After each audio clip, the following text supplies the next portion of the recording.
90 શબ્દ ઝડપ. Criminal procedure કોડની કલમ 313 અન્વયે નિવેદન લેવામાં આવેલ છે, જેમાં આરોપીએ ફરિયાદ પક્ષની તમામ હકીકતોનો ઇનકાર કરી જણાવેલ છે કે અમે નિર્દોષ છીએ. અમારી વિરુદ્ધ કોઈ પુરાવા ન હોવા છતાં ખોટી રીતે અટક કરીને ખોટું ચાર્જશીટ કરેલ છે. ફકરો. વિદ્વાન સરકારી વકીલશ્રીએ રજૂઆત કરી છે કે ફરિયાદ પક્ષે 34 સાક્ષીઓને તપાસેલ છે. તેમની જુબાનીમાં આરોપી વિરુદ્ધ કરેલા આક્ષેપો સાબિત થાય છે.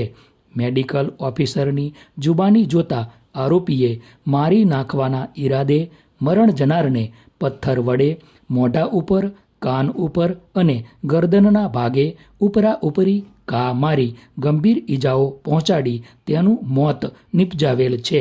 આમ મરણ જનારનું મૃત્યુ અકુદરતી હોવાનું સ્પષ્ટ સાબિત થયેલ છે. આ સંજોગોમાં પોલીસ તપાસ અધિકારીની જુબાની ધ્યાનમાં રાખી આરોપીને દોષિત ઠરાવવા વિનંતી કરી છે. ફકરો. બચાવ પક્ષે વકીલશ્રીએ રજૂઆત કરી છે કે ફરિયાદ પક્ષે તપાસેલ કોઈપણ સાહેદે પોતાની જુબાનીમાં તહોમતનામાને સમર્થન કરેલ નથી. આ કિસ્સામાં બનાવ નજરે જોયો હોય તેવા કોઈ સાક્ષીને તપાસેલ નથી કે પુરાવા રજૂ કરેલ નથી. આમ ફરિયાદ પક્ષે રજૂ કરેલ પુરાવો આરોપીને દોષિત ઠરાવવા માટે પૂરતો ન હોય. નિર્દોષ ઠરાવી છોડી મૂકવા રજૂઆત કરેલ છે. ફકરો.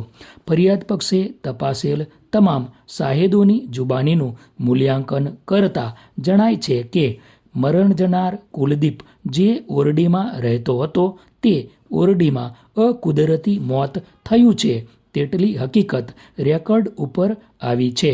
તે સિવાય મરણ જનારની સાથે કોણ રહેતું હતું, મરણ જનારની સાથે છેલ્લે કોણ હાજર હતું, મરણ જનારને કોણે ઈજા પહોંચાડી, કયા કારણથી ઈજા પહોંચાડી તે અંગે સાક્ષીઓની જુબાનીમાં કોઈ વિગતો રેકર્ડ ઉપર આવી નથી. તમામ સાહેદોએ ફરિયાદ પક્ષના કેસને સમર્થન કરેલ નથી. ફકરો.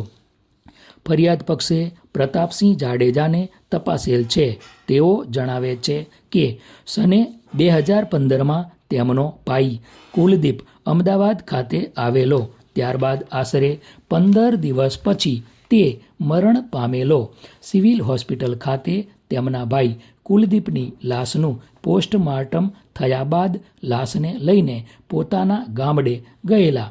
કુલદીપની લાશ ઉપર જોતા તેના જડબા ઉપર, હાથ ઉપર ઈજાઓ હતી. મરણ જનારને જીવલેણ ઈજા થઈ હતી. આ બનાવનું કારણ એવું છે કે આરોપી ગામમાં જુગાર રમતો હતો અને કુલદીપ પાસેથી તેણે પૈસા લીધા હતા. આ સિવાય બીજું કોઈ કારણ હતું નહીં. બનાવ સમયે કુલદીપ અને આરોપી બંને સાથે રૂમમાં રહેતા હતા. જે બનાવ અંગે અમદાવાદ ખાતે પોલીસે તેમની પૂછપરછ કરેલી. આ સાક્ષીની જુબાની જોઈએ તો તેમણે સ્વીકાર્યું છે કે બનાવ બન્યો તે વખતે પોતે ગામડે હતા. તેઓ બનાવ બન્યા બાદ સિવિલ હોસ્પિટલ પહોંચ્યા છે અને મરણ જનારની લાશ ઉપર ઈજા થયેલી હતી તે તેમણે જોઈ છે. તે સિવાય આરોપીએ ગુનામાં સંડોવતી સ્પષ્ટ વિગતો તેમની જુબાનીમાં જણાવતા નથી.